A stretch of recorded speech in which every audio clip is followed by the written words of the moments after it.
आपल्यासोबत भाजपचे ज्येष्ठ नेते सुधीर मुनगंटीवार आहेत. भाऊ, अधिवेशन म्हटलं की सुधीर भाऊ यांचं नेहमीच नाव असतं. यावेळी आणखी एक गोष्ट जी महत्वाची आहे ती तुमचा हा ब्रॉश, तुम्ही जो रोज शंकरजीच्या मूर्तीचा ब्रॉश लावताय, काय याच्या मागचं लॉजिक आहे? काही नाही, मी भगवान महादेवाचा भक्त आहे आजपासून नाही. अतिशय जेव्हा मग समजायला लागलं तेव्हापासून मी रात्री भगवान महादेवाचं ओम नमः शिवाय म्हणूनच मी झोपतो. मग एका ठिकाणी हे दिलं आणि मग महादेव भगवान दिल्यानंतर त्या दिवशी त्यांनी गावल्यावर त्या दिवसापासून एक घटना माझ्या आयुष्यात झाली की माझं मन हे समाधानी झालं, आनंद आणि ऊर्जा. आणि तेव्हापासून मी ठरवलं की जितके दिवस होईल तितके दिवस हे गावायचं.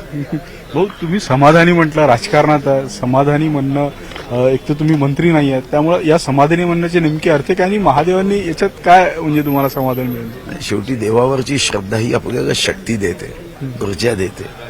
आपल्या सोबत देव आहे हा भाव जेव्हा निर्माण होतो तेव्हा सर्व अशा गोष्टींपासून आपल्याला आपोआपच एक शक्ती मिळते. आणि मंत्री नाही म्हणजे या महाराष्ट्रात 13.5 कोटी लोक आहे, त्याच्यात 42 मंत्री आहे आणि 42 पैकी हे शुद्ध भाजपचे 9च मंत्री आहे. तर बाकी समाधानी आहे की नाही भाजपचे आमदार? मग समाधान हे मान्यावर आहे, समाधान हे पदावर नाही आहे. बरं, हा महादेवाची जी तुमचा मूर्ती आहे ही गुडलक चाम आहे का तुमच्यासाठी? म्हणजे याच्यामुळे तुमच्यासोबत सगळे शुभ होत आहे? शुभ होण्यापेक्षा शक्ती देते. शेवटी प्रत्येक गोष्ट तुमच्या मनाने होत नसते, पण तुमच्या मनाविरुद्ध ही गोष्ट झाल्यावर तुम्ही मात्र निश्चल राहायचं, ही शक्ती भगवान महादेव नक्कीच देते. सुधीर भाऊ, राजकीय प्रश्न विचारतो. तुम्ही संघाच्या या रेशीमबागमध्ये आलेले आहात. हे रेशीमबाग तुमच्यासाठी अत्यंत पवित्र अशी जागा आहे. इथं आल्यावर काय विचार मिळतात? संघाकडून काय मार्गदर्शन तुम्हाला होतं? नाही, मला वाटतं की एक शक्ती, ऊर्जा, मोटिवेशन, प्रेरणा हे या ठिकाणी आल्यावर मिळते. या ठिकाणी आल्यावर एक गोष्ट लक्षात येते की आपल्याला जगायचं कशासाठी आहे.